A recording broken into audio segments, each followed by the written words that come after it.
Greetings, everyone, and another very warm welcome to yet another episode of Marketing the Invisible. My name is Tom Poland, beaming out here from little Castaways Beach in the exotic Queensland, Australia. Joined today by Tom Gaddis. Tom, g'day, sir. Welcome from down under. Where are you hanging out? Aloha. I am on Maui in Hawaii. Another beautiful part of the world. Why doesn't everyone live where we live? I don't know. Go figure. It's a rough life, but somebody's got to live Yeah, it. somebody's got to live there, right? Um, Folks, I had a look at Tom's website and I kind of stalked him a little bit around the internet. And he has just one of the best thought out value propositions that I've seen. And I know he's been remarkably successful in what he's doing. And he's going to share with us a lot of really helpful insights. But let me give you, that's my unofficial introduction, Tom. But apart from the fact that I just love your first name, it's the best one out there. Apart from that, you should hear about what else he does. He's always wanted to be self-employed, free from what he calls the butt-smooching of the corporate world. But kind of wanted to be the master of your own destiny, right? And live the dream, the entrepreneurial dream. So Tom started from zero, built a successful local marketing consulting business, and positioning himself as the local hometown hero. Now, here's the thing. It was so successful that now what he's doing is teaching other people how to do the same thing. So brings us nicely, Tom, to the title of our interview, which is Becoming a Hometown Hero. And you're going to tell folks how to do that in less than 7 minutes. Our time starts now. Tell us, who is your ideal client? So my ideal client are agency owners, freelancers, people looking to build a business in their local area, helping other local business owners either with their marketing or get more exposure to what they're doing. Terrific. Thank you, sir. I have 6.5 minutes left. Tell us about the problem you solve. I imagine I probably feel like this the world's best kept secret. You know, they got a great product or service, but where are all the people banging the door down? So tell us more about what is it specifically that you help them with?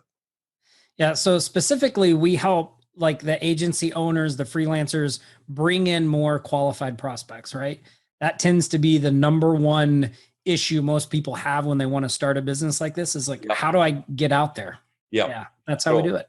So you solve the problem of not having this consistent flow of clients that are happy to pay the money that people need to sell the product or services. So question 3 is, what are some of the typical symptoms that people who have this problem are going to be experiencing? Now, clearly, they're not enough sales, but what else do you think is going on in their business or their life that would kind of give them the heads up that they should go to your website and check you out a bit more?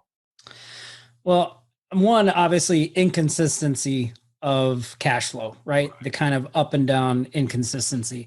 But I think another thing is maybe just feeling stuck. Like not really sure where to turn, where to start. And they're kind of forcing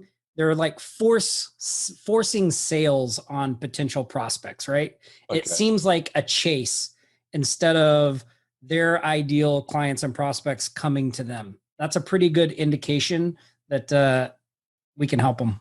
Because they're probably trying too hard to get the sale because they don't have enough prospects coming in.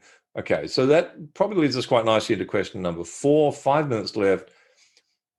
These are business owners. They're probably pretty smart people. They're going to try things. They're not just going to sit there and passively go, oh, well, shucks, life is hard.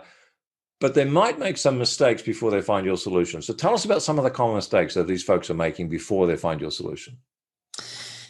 Typically, they're doing a lot of outreach themselves, right? Like they have to physically go chase their prospects instead of attracting them to what I like to call their sphere of influence. And that, I guess, is quite time consuming. A lot of personal inertia has to be overcome and so on. Okay, cool. So that sets the scenes pretty well. Let's get on to how we're going to help them. Question number 5, 4 minutes left. What's one valuable free action that someone listening to this could take that's going to move them a step closer to solving the problem? Not the whole thing, but just a step they can move ahead with. Sure. So I think the first step is realizing that you don't have to go big right out of the gate. I think a lot of agency owners and freelancers think they need this big national presence. They need to be this big corporation. They need to have that kind of authority behind them to be successful. Okay. And what I really focused on in my agency was becoming a hometown hero, like really just focusing on what's in my backyard. And surprisingly, there was more than enough business there. I didn't need to go big to be successful.